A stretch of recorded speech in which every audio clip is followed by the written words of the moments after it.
आइए देखते हैं, मैंने जो अभी आप लोगों से वर्णमाला की चर्चा की थी उसको एक बार दोबारा से हम उसको समझने का प्रयास करते हैं। देखिए, वर्णमाला में आपको मैंने बताया था स्वर। स्वर आप देखिए, स्वरों की संख्या है 11। आपने यहाँ तक देख लिया, ओ औ।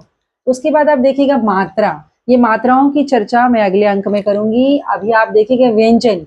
इसमें आप एक चीज ध्यान दीजिएगा, का वर्ग, ये है का वर्ग। मैंने आपको बताया था ना, कचट तपय। आप देखिए यहाँ पर कचट तपय है, तो ये कचट तपय के बाद में आप देखिए का वर्ग है, ये चा वर्ग है, टा वर्ग है, ता वर्ग है, और आपका पा वर्ग है।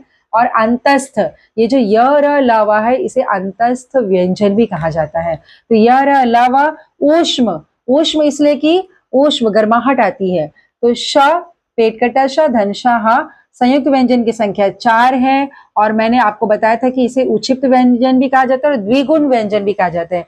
द्विगुण यानी 2 गुणों के साथ है ये, तो इसीलिए इसके द्विगुण व्यंजन भी कहा जाता है। अनुस्वार की संख्या थी 1 और विसर्ग थी आपका ये आगत वर्ण है, जिसकी चर्चा आगत वर्ण आप देख लीजिएगा। आगत वर्ण, अब मुझे ये बताइए, आगत वर्ण किसे कहते हैं?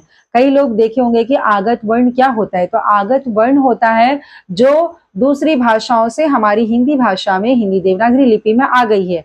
आगत, आ गई, तो इसी का हम कहते हैं आगत वर्ण। इनकी संख्या देखिए बताई गई है, अ, ज, फ। ये उर्दू के शब्दों के लिए ज, फ का इस्तेमाल किया जाता है, प्रयोग किया जाता है। और अ जो है अंग्रेजी के शब्दों के लिए इस्तेमाल किया जाता है। जैसे देखिए कॉफी, कॉफी, बॉल, है ना, फुटबॉल। तो यहाँ पर अ शब्द का इस्तेमाल होता है। तो एक बार दोबारा से आप इसको देखिएगा, यहाँ पर आप आइएगा, यहाँ देखिएगा स्वरों की संख्या। हिंदी वर्णमाला, हिंदी वर्णमाला की संख्या कितनी थी कुल मिलाकर? 52।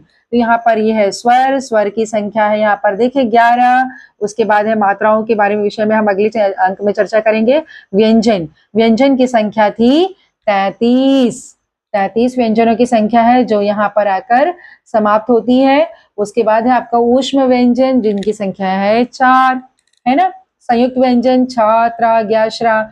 और जो उक्षिप्त थे, जो हमारे उक्षिप्त यहाँ पर लगते हैं, उन उक्षिप्त की संख्या है 2, जिसे द्विगुण भी कहा जाता है। तो कुल मिलाकर वर्णमाला की संख्या हो गई है 52। तो आप इसको इस तरह से याद रखिएगा, 11, 33, 4, 2, है ना। तो 11, 33, 4, 2, इससे आपकी संख्या जो है तैयार हो गई 52 वर्ण, है ना। तो संयुक्त व्यंजन आपको बड़ी प्रकार से याद हो गया होगा। तो यदि आपको आज हिंदी वर्णमाला आपने मेरे साथ बहुत अच्छे से सीख लिया है, तो आप मेरे चैनल को लाइक एंड सब्सक्राइब करना ना भूलें, जिससे जो है आप इसी तरह की अन्य जानकारियों के साथ हमसे फिर से मिलते रहें।